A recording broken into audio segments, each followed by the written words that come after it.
AITA for kicking my husband out after discovering his secret online life? I'm a 46-year-old woman, and my husband is 51. We've been together for 22 years. For most of that time, I thought we had a strong marriage. Sure, we've had our ups and downs like any couple, but I always believed we were in this together. Lately, though, something has shifted. Over the past few months, I've noticed my husband being more secretive. It started with his phone. He always seems glued to it, and anytime I walk into the room while he's texting, he quickly hides the screen or turns it face down. I'm not someone who naturally jumps to conclusions, so at first, I didn't think too much of it. But then, when I casually asked who he was texting, he got defensive, almost angry. "You're so suspicious," he'd say. "You're acting crazy. Why don't you trust me?" I brushed it off, telling myself I was overthinking. I've never been the type to pry, but his reaction planted a seed of doubt in my mind. And once that seed was there, it started to grow. One night, everything came crashing down. I woke up in the middle of the night, couldn't even tell you why, and saw his phone sitting on the bedside table. I felt a pang of curiosity, then guilt. I told myself I was being paranoid, but something in my gut wouldn't let me go back to sleep. So, I picked up his phone. I don't know what I expected to find. Maybe I thought I'd open it, see nothing suspicious, and feel silly for doubting him. Instead, what I found shattered me. The first message I saw was from a 25-year-old woman. He told her he loved her. He was asking her for pictures and videos, things I won't even repeat here because they make me sick to think about. My hands were shaking as I scrolled further.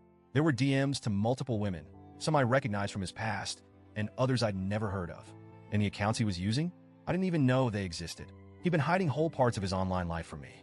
In that moment, something in me broke. I didn't cry. I didn't scream. I just shut down. I got out of bed, went to the closet, and started folding his clothes. I needed to do something, anything, to keep myself from falling apart. When he woke up and saw me packing his things, he looked confused. "What are you doing?" he asked. I didn't say a word. I just handed him his phone. The color drained from his face.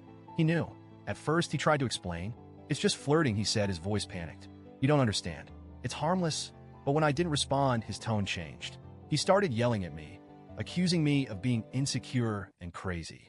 He said I was overreacting, that it wasn't real cheating because it wasn't physical. For some context, he hasn't worked in 15 years. I've been the sole provider for our family, covering every expense while he stayed home. I've always done it without complaint because I loved him and believed we were a team. But now, I felt like a fool. I told him I was done. I told him he needed to leave.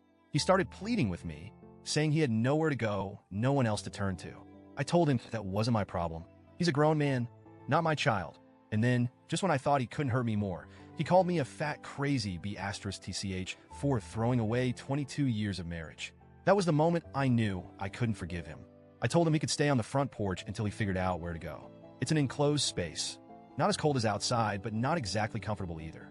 I knew it was harsh, but I couldn't bear to have him in the house with me. Update. Thank you to everyone who commented and sent messages. Your kindness has been a lifeline. When I got home from work, he was still on the porch. To clarify, it's more like a mudroom. Chilly, but not unbearable.